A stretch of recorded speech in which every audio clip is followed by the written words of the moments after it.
Quem tá chegando por aqui é Didi Red Pill. Didi todos os dias no YouTube, 7h30 da manhã, 4 da tarde. E todos os dias por aqui também. Fala com a gente, meu rei. Bom, ontem nós ficamos vendo aí a transmissão do julgamento do núcleo da desinformação, né? Que é chamado do núcleo das fake news. E todos foram condenados a até 17 anos de prisão. Isso já estava no roteiro, isso já estava no script, todo mundo já imaginava que isso pudesse acontecer. Afinal de contas, aquilo não é um julgamento, aquilo ali é um tribunal de exceção julgando politicamente os seus inimigos políticos. É disso que se trata. Porém, a grata surpresa de sempre, o senhor Luiz Fux fez proferir um voto ontem assim emblemático. Um voto que, na minha opinião, vai ficar para a história, para daqui a alguns anos, quando houver o revisionismo histórico de todo esse julgamento, as pessoas vão dizer: alguém se levantou contra essa injustiça. E esse alguém é o Luiz Fux. Eu não vou entrar aqui no mérito da causa que levou o Fux a mudar de opinião em 180 graus, porque existem diversas especulações e existe, evidentemente, o foro íntimo do ministro.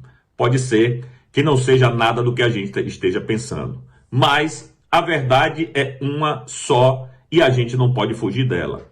O ministro Fux mudou muito após a aplicação de sanções para os seus colegas, tanto com perda de vistos, quanto a Magnitsky aplicada ao ministro Alexandre de Moraes. E se isso influenciou ou não o julgamento dele, é você que decide aí, meu amigo, porque você tem um livre-arbítrio para isso.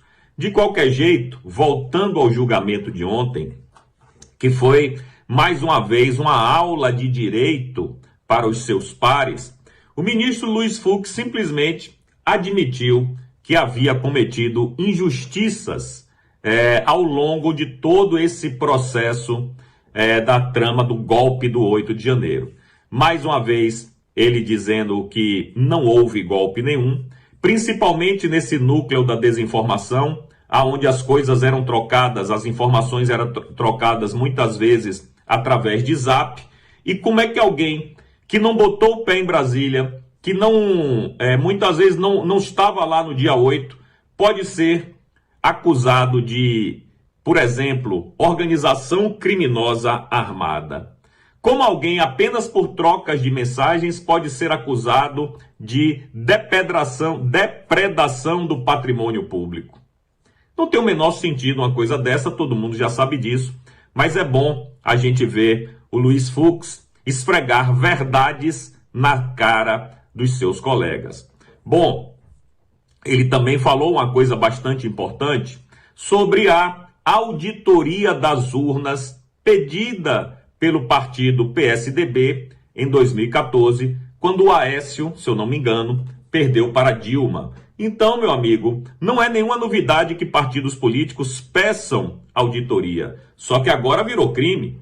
Agora ninguém pode mais pedir auditoria nenhuma. Aliás, ninguém pode mais fazer nada no Brasil que desagrade a Lula e o ministro Alexandre de Moraes e os seus pares. Tudo é criminalizado, como a gente está vendo aí no caso do Felipe Martins, aonde os críticos do delegado Fábio Chó agora podem ser investigados num novo inquérito se o ministro Alexandre de Moraes assim o determinar. Ou seja, a democracia no Brasil já foi embora há muito tempo.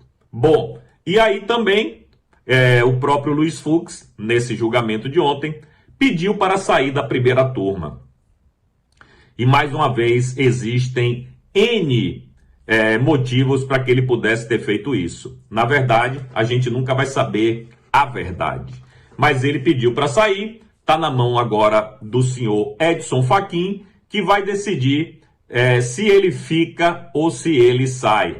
Porque Fachin, evidentemente, como presidente da casa, é quem vai tomar essa decisão. E para ele entrar em uma turma, alguém vai ter que sair de lá, eu acredito, né? Porque uma turma não pode ficar com 6 e a outra com 4.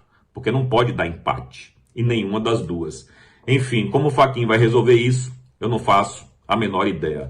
Mas parece que o Fux já estava de saco cheio de ser voto vencido, de ser, como é que eu poderia falar, humilhado pelos seus companheiros de primeira turma, no sentido de que toda vez que ele proferia um voto, era risinho de deboche aqui, caretas ali, as pessoas não estavam gostando do modo em que Fux estava atuando, porque não pode existir divergência na primeira turma, tem que ser unânime. E aí, ele pediu para sair.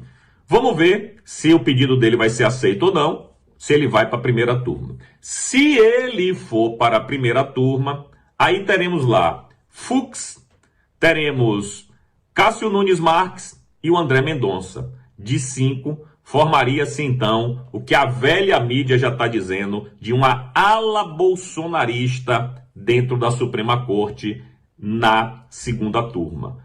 Bom, eu não vou exagerar falando isso, porque eu acho que nem os bolsonaristas, né, entre aspas, que foram indicados pelo presidente Bolsonaro, poderiam realmente ter esse nome de bolsonarista, porque a gente já viu como é que a banda toca aí no lado deles dois. De qualquer jeito, seria bastante interessante ver essa segunda turma com 3 pessoas que estão nesse momento pensando mais ou menos igual e o que essa segunda turma poderia fazer caso assuntos importantes possam parar lá.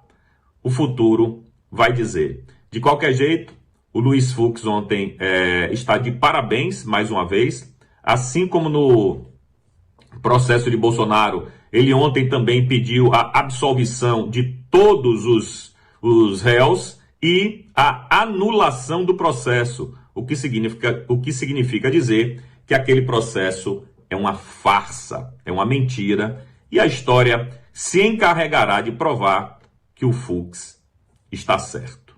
Posso. É isso, meus amigos. Eu vou ficando por aqui. Um beijo no coração de cada um de vocês. Até amanhã. Eu fui.